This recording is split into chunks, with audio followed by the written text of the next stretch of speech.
ہمارے ایک بہت قریبی دوست تھے، آفیسر تھے. انہوں نے ایک مرتبہ اپنی بیٹی کا قصہ خود سنایا. نام بتانا مناسب نہیں ہے، بس آفیسر ہی سمجھ لیجئے. وہ مجھے کہنے لگے اللہ نے مجھے اتنی خوبصورت بیٹی دی، اتنی خوبصورت بیٹی دی کہ لاکھوں میں نہیں کروڑوں میں اتنی خوبصورت بچی کوئی نہیں ہوگی. کروڑوں میں. اتنا دودھ کی طرح اس کا سفید رنگ، اتنے پیارے اس کے بال، اتنا خوبصورت اس کی آنکھیں، جو اس کو دیکھتا تھا لٹو ہو جاتا تھا. ہر عورت اس کو آ کے دیکھتی تھی. کہنے لگا کہ میرے گھر میں عورتوں کا، محلے کی عورتوں کا مجمع لگا رہتا تھا. عورتیں کہتی تھیں کہ اس کے گھر کے قریب سے ہم گزرتی ہیں، ہمارا دل چاہتا ہے ہم اس بچی کو دیکھیں، ہم بچی کو دیکھنے کے لیے آئے ہیں. کہنے لگی وہ بچی ذہین بھی اتنی تھی کہ بلا کی ذہین. اس کو میڈیکل میں داخلہ مل گیا اور وہ میری بیٹی ڈاکٹر بن گئی. اور ڈاکٹر بھی ایسی کانفیڈنٹ تھی کہ سرجن ڈاکٹر بنی. کہنے لگا خوبصورت بھی تھی اور قابل بھی تھی، سرجن ڈاکٹر بھی تھی.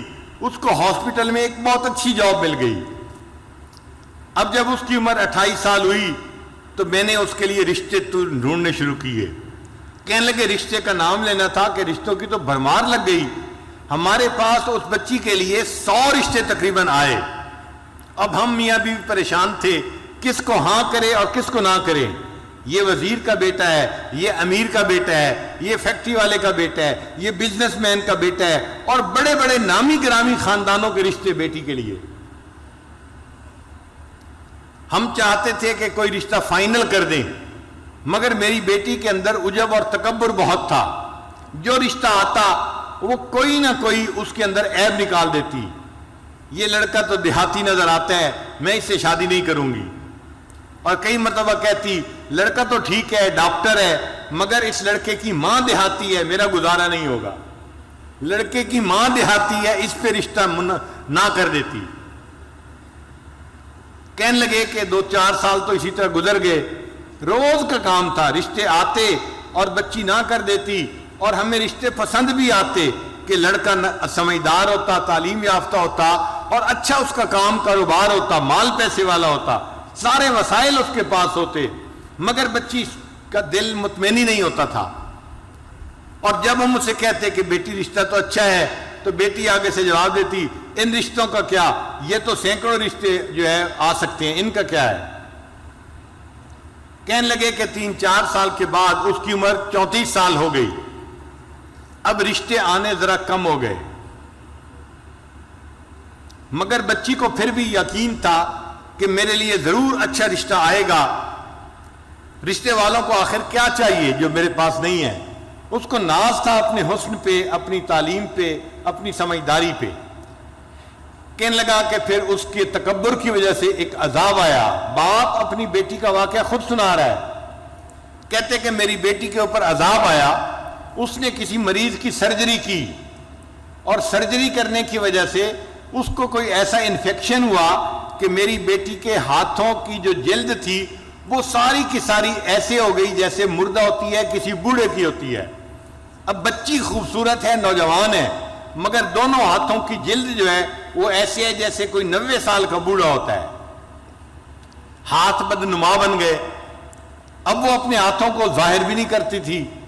اب رشتہ دیکھنے والے آتے تو وہ ان کے سامنے آتی تو اپنے ہاتھوں کو اپنے دوپٹے میں چھپاتی تھی.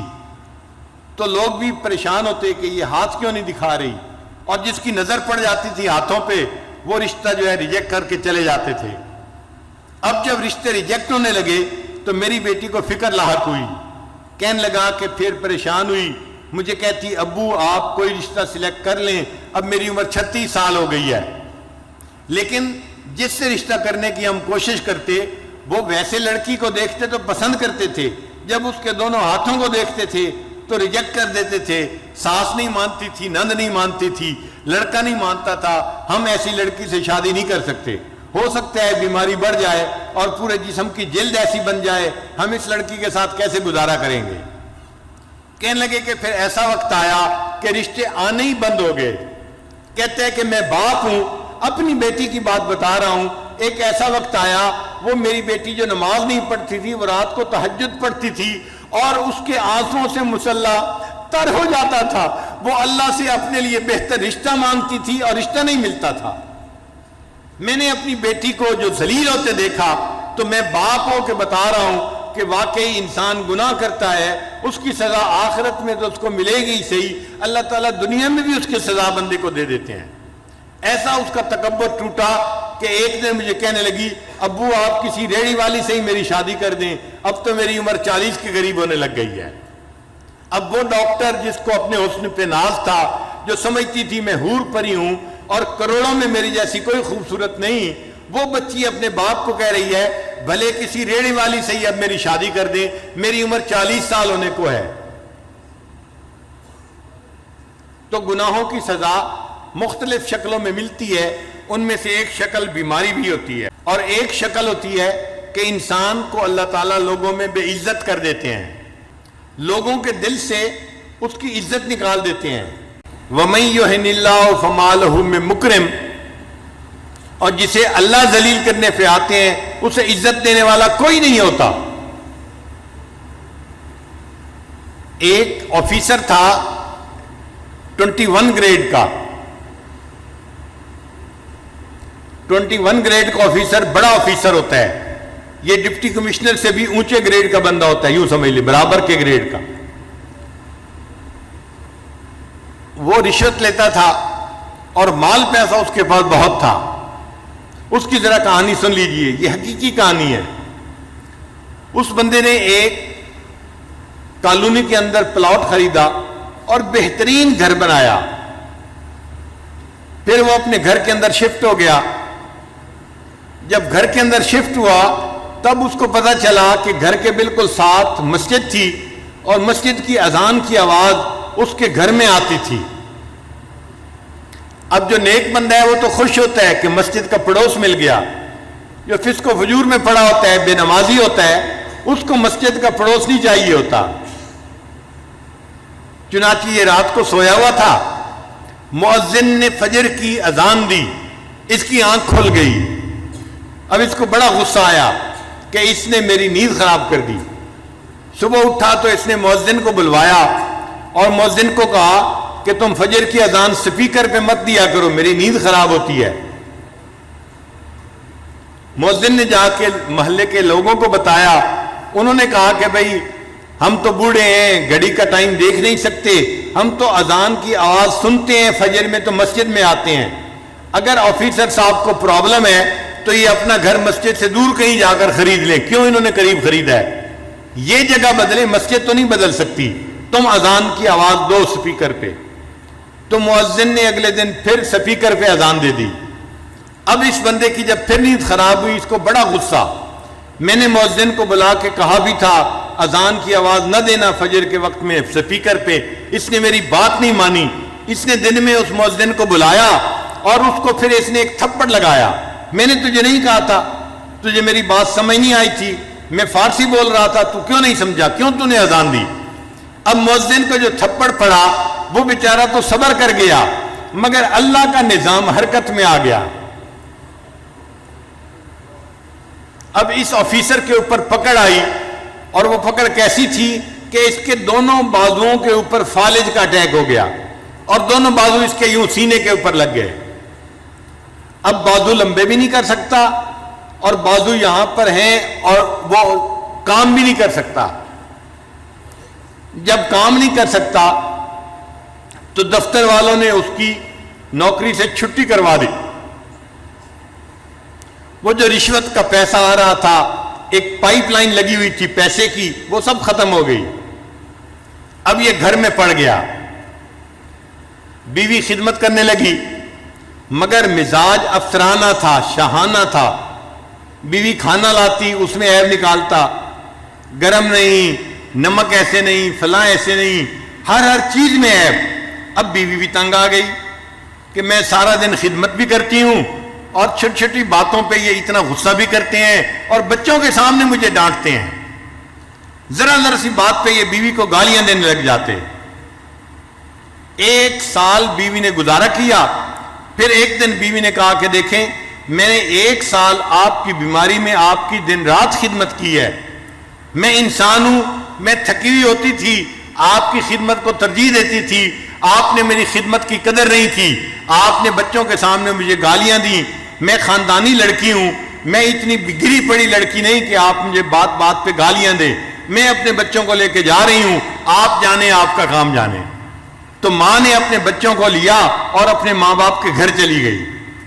اب یہ اکیلا پڑا ہوا ہے، گھر میں کوئی کھانا پوچھنے والا نہیں، دینے والا نہیں۔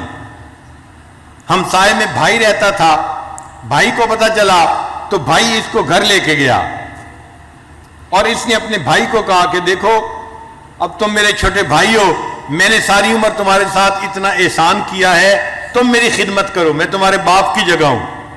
تو بھائی گھر لے کے چلا گیا، اس نے اپنے بیوی بچوں کو کہا کہ میرے بھائی کی خدمت کرو، یہ بیمار ہے۔ مگر جو مزاج بگڑا ہوا ہوتا ہے وہ تو ہر جگہ بگڑا ہوا ہوتا ہے۔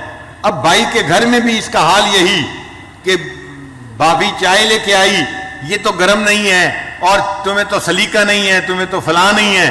تو بھابھی اس کی باتیں کیسے برداشت کرتی؟ اس نے چند دن دیکھا، چند دن کے بعد اس نے اپنے خاوند کو کہا یا تو تم بھائی کو گھر پہ رکھ لو یا پھر مجھے گھر پہ رکھو، ورنہ میں گھر سے جا رہی ہوں۔ اب بھائی کو اپنا گھر بھی ٹوٹتا نظر آیا۔ ایک دن بھائی نے آ کے اس کو سمجھایا، میری بیوی آپ کی خدمت کرتی ہے، میرے بچے آپ کی خدمت کرتے ہیں، آپ ان کو کیوں ڈانٹتے ہیں، کیوں ان سے غصے ہوتے ہیں؟ اس نے بھائی کو بھی جو ہے وہ سنانی شروع کر دی، تم رن مرید ہو، تم بیوی کے جو ہے وہ جو ہے غلام ہو، تم کوئی انسان ہو، تم مرد ہو، تمہارا یہ حال ہے، تمہارا یہ حال ہے۔ اب جب اس نے بھائی کو اس کے بچوں کے سامنے ڈانٹا تو بچوں نے اپنے باپ سے کہا ابو جی اس بھائی کو یہاں سے چھٹی کراؤ۔ بھائی کو بھی غصہ آیا۔ تقریباً دن کے کوئی 9 بجے تھے، گرمی کا موسم تھا۔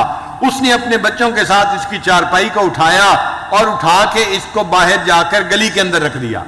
سڑک تھی دروازے کے اوپر، اب یہ سڑک کے کنارے پڑا ہوا ہے اور اس کے جو ہے وہ پوچھنے والا کوئی نہیں، اس کو کھانا دینے والا کوئی نہیں۔ جب سورج اور بلند ہوا تو گرمی بھی تھی، پسینہ بھی تھا، اور اللہ کی شان دیکھیں اس دوران اس کو ٹانگوں پہ فالج ہوا اور اس کی ٹانگیں بھی جیسے ہاتھ سینے پہ لگے ہوئے تھے، ٹانگیں بھی سینے کے ساتھ لگ گئیں۔ اب یہ گوشت کا لوتھڑا بن گیا، نہ ہاتھ ہلا سکتا ہے نہ پاؤں ہلا سکتا ہے، صرف دیکھ سکتا ہے، بول سکتا ہے۔ سڑک کے کنارے پڑا ہوا ہے، اب اس کو بھوک لگی ہوئی ہے چونکہ 1-2 دن سے اس نے کھایا نہیں تھا۔